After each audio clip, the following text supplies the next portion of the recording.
High class, how are you. उम्मीद है कि आप सब अच्छे होंगे। बेटा आज जो हमारा सब्जेक्ट है वो उर्दू है और उर्दू का चैप्टर हमारा है इंसाफ मिल गया। आज हम इसकी रीडिंग करेंगे। पेज नंबर 61 ओपन करें और पुट योर फिंगर्स। ये है पेज नंबर 61। किसी ज़माने में एक गरीब आदमी अपने 2 बेटों के हमरा एक गांव में रहा करता था। उसकी बीवी मर चुकी थी। वो मेहनत मजदूरी करके अपना और अपने बेटों का पेट पालता था। उसकी कोई जायदाद नहीं थी। उसकी सिर्फ एक गाय थी जिसका दूध तीनों पिया करते थे। एक खजूर का दरख्त था जिसका फल खा लेते थे और एक कंबल था जिसे तीनों रात को ओढ़कर सो जाया करते थे। जब उनका बाप मर गया तो दोनों भाइयों का मिलजुल कर रहना मुश्किल हो गया, क्योंकि बड़ा भाई बहुत चालाक और छोटा बहुत मासूम था। बड़ा खुदगर्ज भी था और चाहता था कि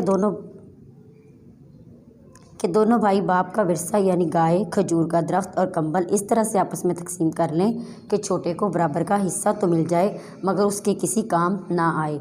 उसने छोटे भाई को प्यार से बुलाया और कहा, बेहतर है कि हम गाय, खजूर का दरख्त और कंबल आपस में बराबर बराबर बांट लें। ये मुश्तरक रहेंगे तो हमारे दरमियान निफाक का बायस बन सकती हैं। मैं नहीं चाहता कि हमारे दरमियान निफाक पैदा हो। हमें इत्तफाक से रहना चाहिए। छोटा भाई बोला, भाईजान आप जो मुनासिब फ़ैसला समझें कर दें, मुझे कोई एतराज़ नहीं होगा। आप ख़ुद ही तीनों चीज़ों की तकसीम का फ़ैसला कर दें। आप जो कुछ मुझे देंगे मैं ले लूँगा। बड़े भाई ने फ़ैसला सुनाते हुए कहा, आधी गाय और आधा दरख्त इस तरह से तकसीम होगा कि गाय का अगला आधा हिस्सा और दरख्त का आधा निचला हिस्सा तुम लोगे। गाय का पिछला आधा हिस्सा और दरख्त का ऊपर का हिस्सा आधा मैं लूँगा। रही कंबल की बात तो दिन के वक्त कंबल तुम्हारा होगा और रात के वक्त मेरा होगा।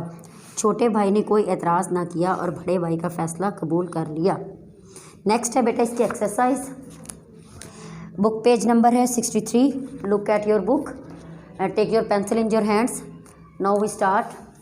ये है जी, दिए हुए अल्फाज में से मुनासिब लफ्ज़ लिखकर खाली जगह पुर करें। मशवरा, इंसाफ, एतराज़, हमरा। नंबर 1 है, गरीब आदमी अपने बेटों के डैश रहता था। गरीब आदमी अपने बेटों के हमरा रहता था। राइट, हमरा।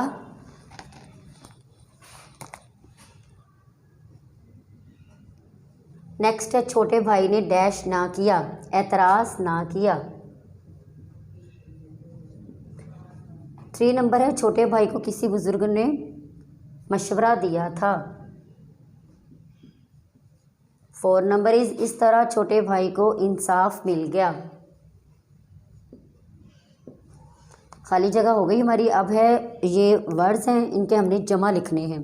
फर्स्ट है अदब, जमा है इसका आदाब। ये वाहिद लिखे हुए हैं, आप लोगों ने इसके जमा लिखने हैं। आगे है साहिब, साहिब का है असहाब। नेक्स्ट है जी अमल, आमाल। फेल, अफ़ाल। ज़िक्र, अज़कार। मौज, मौजें। अब है जी दुरुस्त के सामने टिक और गलत के सामने क्रॉस का निशान लगाएं। गरीब आदमी की कोई जायदाद नहीं थी। ये हो गया जी टिक, उसकी कोई जायदाद नहीं थी। उसके पास सिर्फ एक कंबल था, एक गाय थी, एक खजूर का दरख्त था, इसके अलावा उसकी कोई जायदाद नहीं थी। छोटा भाई बहुत चालाक था। छोटा भाई बहुत मासूम था, चालाक नहीं था, इसलिए ये हुआ क्रॉस। बड़े भाई ने चीज़ों की सही तकसीम की, उसने गलत तकसीम की, क्योंकि उसने जो जैसे कंबल का सुबह के टाइम छोटा भाई ले, क्योंकि सुबह के टाइम इसकी ज़रूरत नहीं होती और रात के टाइम इसकी ज़रूरत होती है, तो वो ज़रूरत अपने भी पूरी करता था, अपने छोटे भाई को कुछ नहीं देता था। इसलिए बड़े भाई ने चीज़ों की सही तकसीम की गलत, क्योंकि उसने सही तकसीम नहीं की। बुजुर्ग के मशवरे ने इंसाफ दिलाया, टिक। मुसीबत में बड़ों से मशवरा कर लेना चाहिए, टिक। नेक्स्ट है जी दुरुस्त जवाब पर टिक लगाएं। गरीब आदमी कहाँ रहता था? एक गांव में, एक शहर में, एक कस्बे में, एक बस्ती में। एक गांव में। गरीब आदमी के कितने बेटे थे? 1 2 3 4। गरीब आदमी के 2 बेटे थे।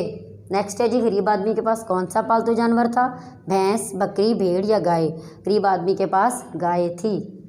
नेक्स्ट है जी, गरीब आदमी के पास कितने कंबल थे? 1 2 3 या एक भी नहीं? गरीब आदमी के पास एक कंबल था।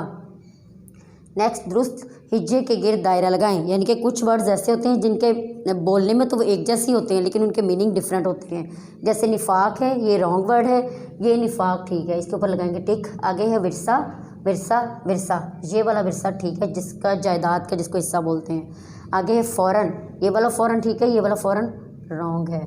نیکسٹ ہے جی بالکل بالکل بالکل، بولے ایک جیسے جا رہے ہیں لیکن لکھنے میں تھوڑا ڈفرینس ہے، تو یہ والا بالکل ٹھیک ہے۔ نیکسٹ ہے اعتراض اعتراض اعتراض، یہ والا اعتراض لکھا جاتا ہے۔ ثقافت ثقافت ثقافت، یہ ثقافت۔ متضاد الفاظ کو آپس میں ملائیں، مناسب نامناسب، انصاف بے انصافی، گاؤں شہر، الٹ الفاظ سے ملا رہے ہیں ہم، نفاق اتفاق، اگلا پچھلا، آسان مشکل۔ نیکسٹ ہے جی اسم نکرہ کے نیچے لکیر لگائیں۔ اسم نکرہ کہتے ہیں کسی عام چیز کو، جیسے فرض کر لیں ہم گاؤں، آدمی، گائے، درخت، کمبل۔ اب ہے جی کالم الف کو کالم الف بے سے ملائیں۔ بڑا بھائی بہت چالاک اور چھوٹا معصوم تھا، بڑا بھائی بہت خود غرض تھا، دونوں کے درمیان نفاق کا باعث ہو سکتا ہے، بڑے بھائی نے غلط فیصلہ کیا۔ نیکسٹ ہے جی بزرگ نے درست مشورہ دیا، اس طرح چھوٹے بھائی کو انصاف مل گیا۔ بیٹا آپ لوگوں کی ایکسرسائز کمپلیٹ ہو گئی ہے، آپ لوگوں نے اس ایکسرسائز کو فل کرنا ہے اپنی بک کے اوپر اور اس کو ریوائز کرنا ہے اچھے طریقے سے۔ امید ہے کہ آپ کو اچھی طرح سے سمجھ آ گئی ہوگی۔ اوکے، اللہ حافظ۔